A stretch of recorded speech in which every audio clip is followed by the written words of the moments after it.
Hello, Hi, Mario. you're in Cape Town? We're in Cape Town. Mhm. Yeah. Also, we're going to learn Friday morning at 8 a.m. Fine. Okay, And then we'll learn Motzei Shabbos, 9 p.m. okay. So that's the schedule for the next couple of days.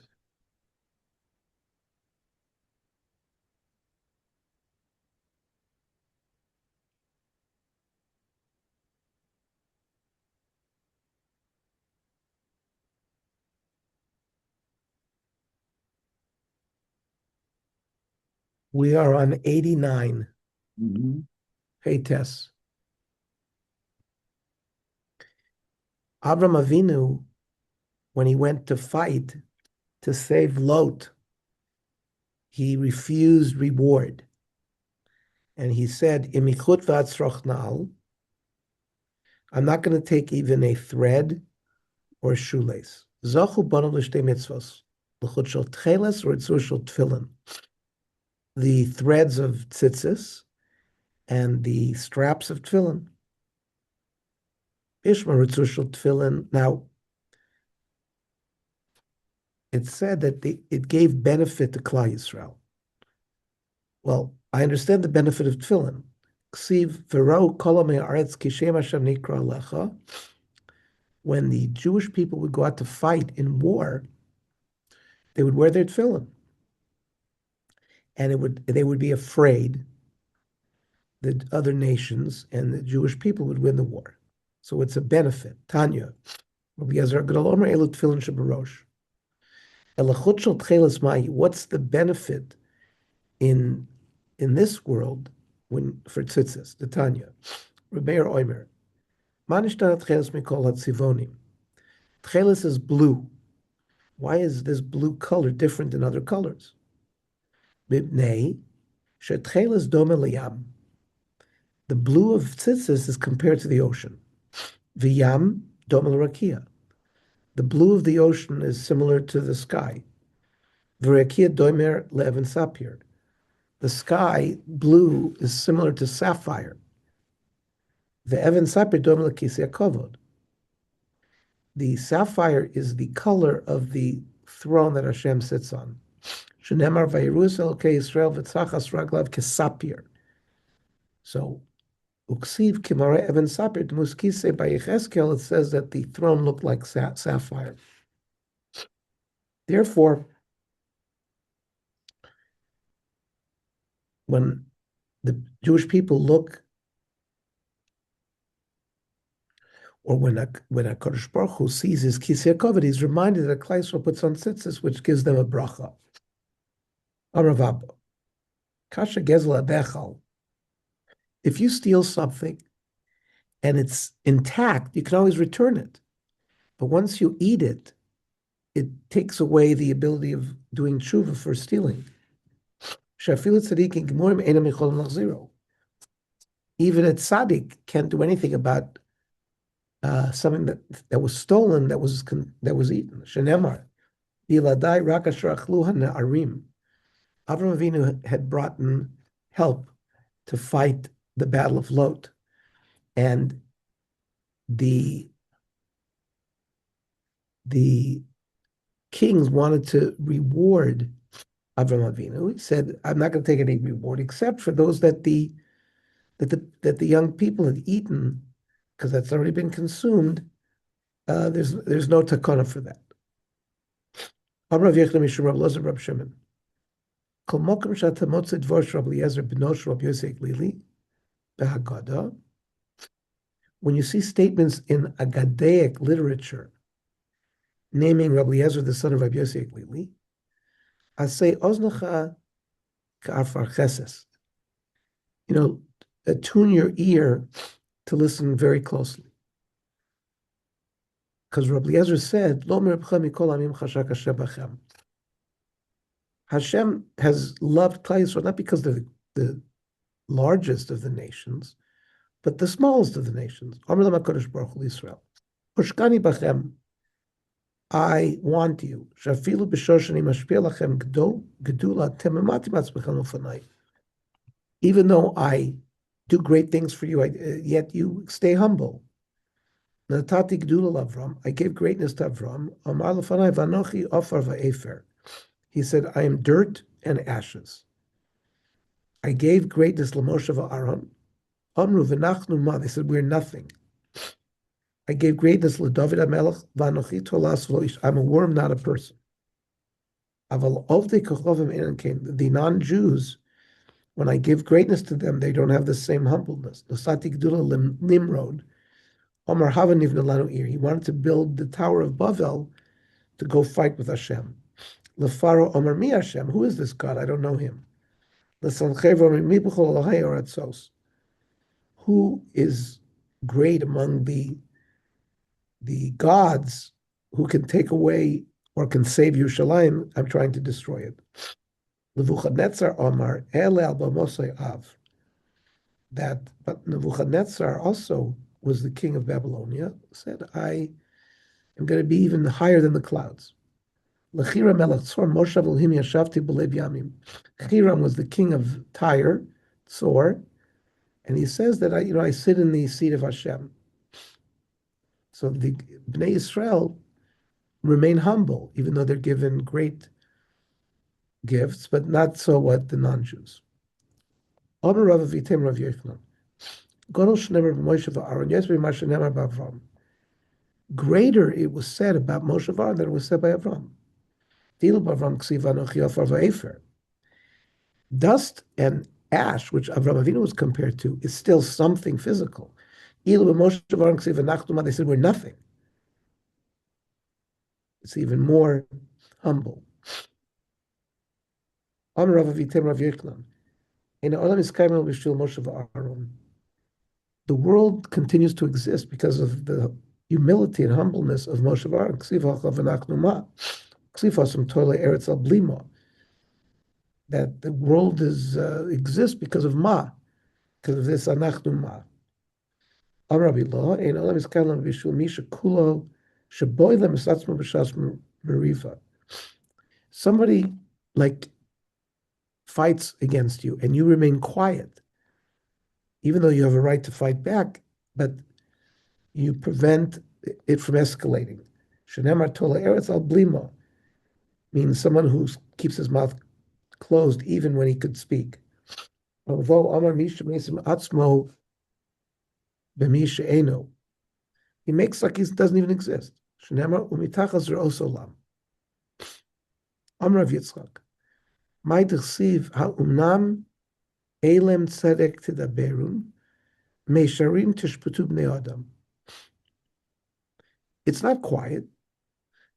People who are tzaddikim normally could speak, but they're being judged because they're being quiet, right? What is a person's job in this world? He should make himself quiet. Should he not speak Torah? No, he should speak righteousness. Should you be haughty? No. Hashem will also judge among people who are too haughty.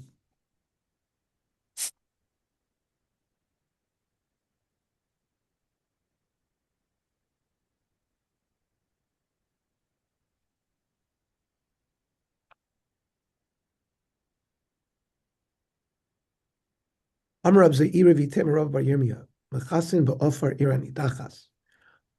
city that worships Avodah Zarah is supposed to be destroyed. Now, you're not supposed to benefit from anything in an Iranidachas. But it says you can use the dirt of the Iranidachas to do Kisui Adam. You're getting benefit. It's a secondary earth. It's not the direct earth. You should take all the spoils of the city, put it in the middle of the city and burn it. You're talking about, and those are the things you can't benefit from. But these are things only that you gather and burn. Yotza zeh shemachusur tlisha kvitza sreifa. But earth, you have to detach it from the ground. It's a separate step. So that is not osir. However, Rava learns differently.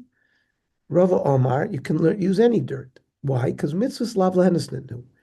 Mitzvahs do not give you benefit. Mitzvahs are not for benefit. It's for a mitzvah. And therefore, you're not really benefiting when you cover the blood. Yosef Ravina v'komer l'hai shmaitza. Ravina was learning this sugya. Esvei Rav Chumi Ravina. Shoifar shel avodas kachavim. You have a shofar that somebody worshipped avodah zarah. You're not allowed to benefit from a shofar like that. So he says lo yiskabo. Don't blow shofar with it on Rosh Hashanah. What does that mean? My lavim taka lo yotza. You can't benefit, and therefore you can't. If you blow, you're not yotze.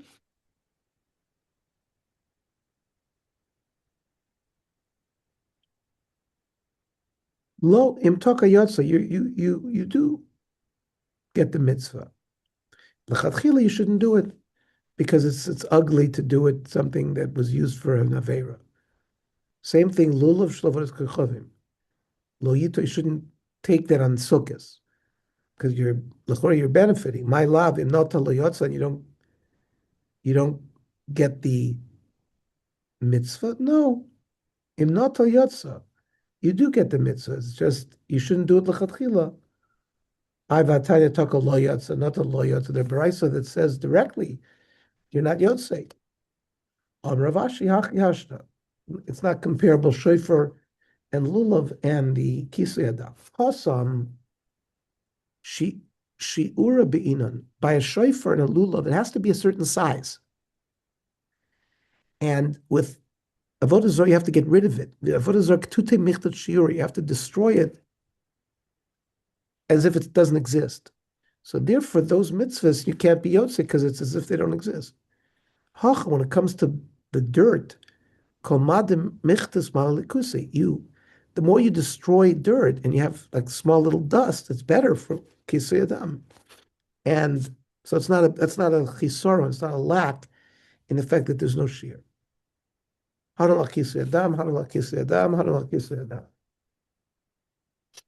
parak.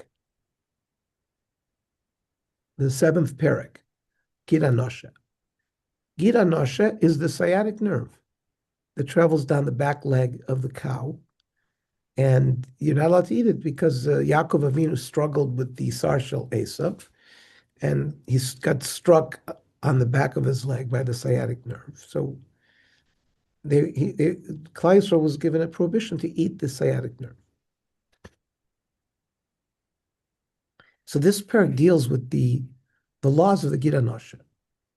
Gira Nosha noig b'aretz v'chutz la'aretz. The prohibition of eating a Gira Nosha is in Eretz Yisrael and outside of Eretz Yisrael. B'fnei habayis v'shlo b'fnei habayis. It has nothing to do with the Beis HaMikdash. Whether the Beis HaMikdash exists or not, you can't eat the Gira Nosha. B'chulin u'v'mikdashim. You can't eat it in a chulin animal. You can't eat it in a hegdish animal. The noig b'mehema v'chaya, it applies both to domesticated and wild animals. B'yorach shel yamin u'v'yorach shel small. It's both the sciatic nerve of the right and left leg. The eina noig ba'of. It doesn't apply to a bird. When they shein lo kaf, it doesn't have a spoon. It's like a thicker piece of meat that's rounded. A bird, when we see a pulka, that's not the thigh bone, that's the tibial bone. The thigh bone of a bird doesn't have that. So therefore, there's no prohibition by a bird. Noeg b'shlil, even a fetus, you cannot eat the Gira Nosha. You know, noeg b'shlil, he argues. And chelbo mutter, just like the Gira Nosha of a fetus is permitted, the chelav is permitted. Ve'ena dabochim nemonim al Gira Nosha. We don't rely on the butchers to say that, oh, you know, I got rid of the Gira Nosha and you can eat this meat. No, we don't rely upon them. Divrei Meir. We do trust the butchers that they got rid of it, and also that they got rid of the chelav. So the Gemara says, Mugdoshim Pshita. I mean, why would I think that a hegdish animal, I would be able to eat the Gira Nosha? Mishum da kache pokola isu Gira. Just because I was I sanctified the animal, the prohibition of Gid Anasha went away. So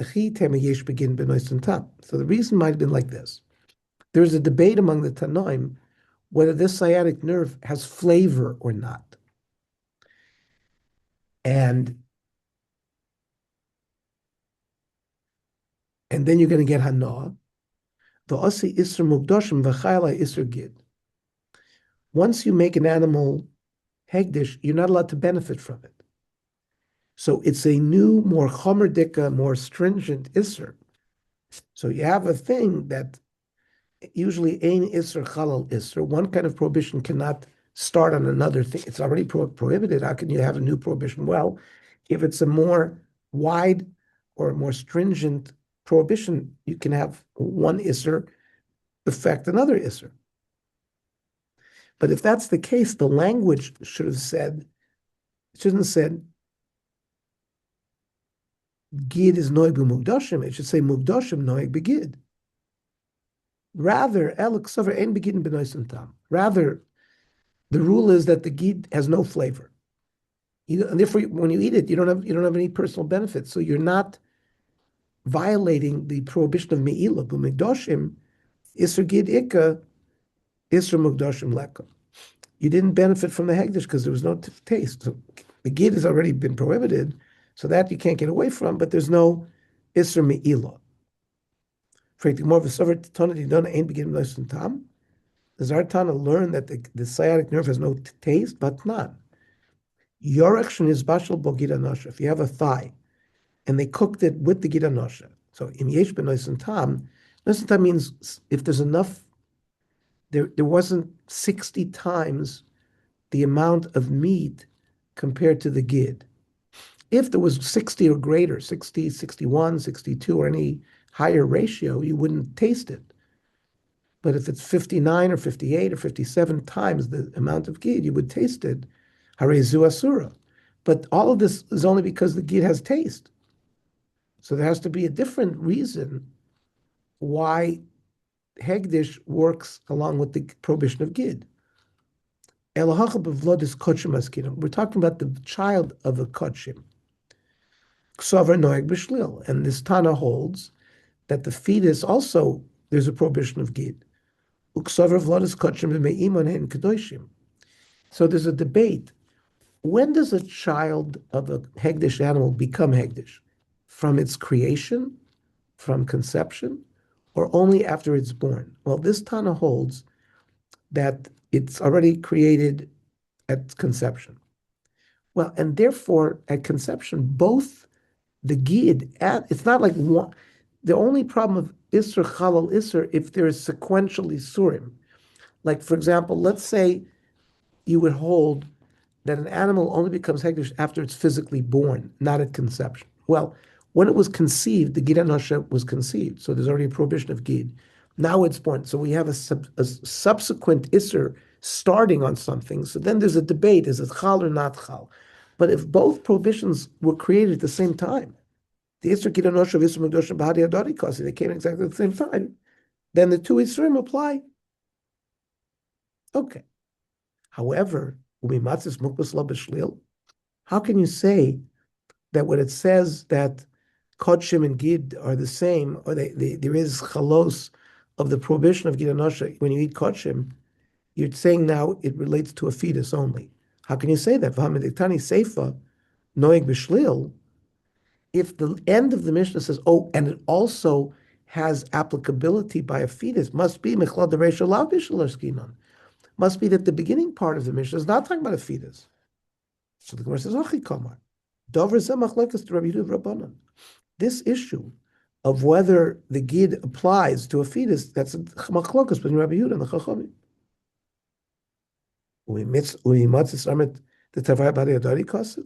Can you really say, like we answered now, that the gid and the hegdish animal were created at the same time? Vatnan.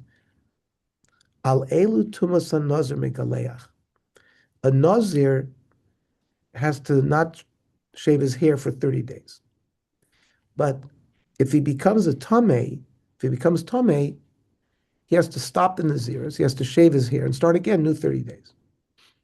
So examples of things that he's metame to that stops the Naziris, alames, if he comes in contact with a corpse. Val kazais benames, even a kazais benames. Now the Gemara has a problem with that. Kashalam. Al kazais benames megaleach. If a Nazir already has to take a haircut, if he touches just a kazayas from a mace, al kula kol shekain, then certainly it would apply to the whole corpse. Why did you have to say al mace al kazayas from a mace? Just say al kazayas from a mace, and I would know kal v'chomer on the whole mace. Lo yinitzchel l'nefel shlo nikshur evar beginim. So the the case that's included when you mention a mace is only for, let's say, the animal or a human being had an abortion. The fetus was very young. The limbs had not formed. But as long as it's a complete mace, it's an intact corpse, even though that doesn't have a kazayas, it would be metameyu. That's the special isra. Alma isra mukdoshim kodim. So these the Evorim, the Gid is considered one of the Evorim. So you see, the being is created before the Evorim are created. So you can't say that the Gid happens at the same time of conception. So now we have to go to a different tack in terms of how to explain why there are two combined Isurim, the Gid Anosha and the benefiting from Hegdish. We don't have an explanation yet. We will continue this in the morning, 8 o'clock in the morning. Ernie, if I'm not here, don't worry, because I have an inspection tomorrow, but I'll try to be here, okay? Okay, great. Thank you, Mario. Okay, thank you. Bye-bye.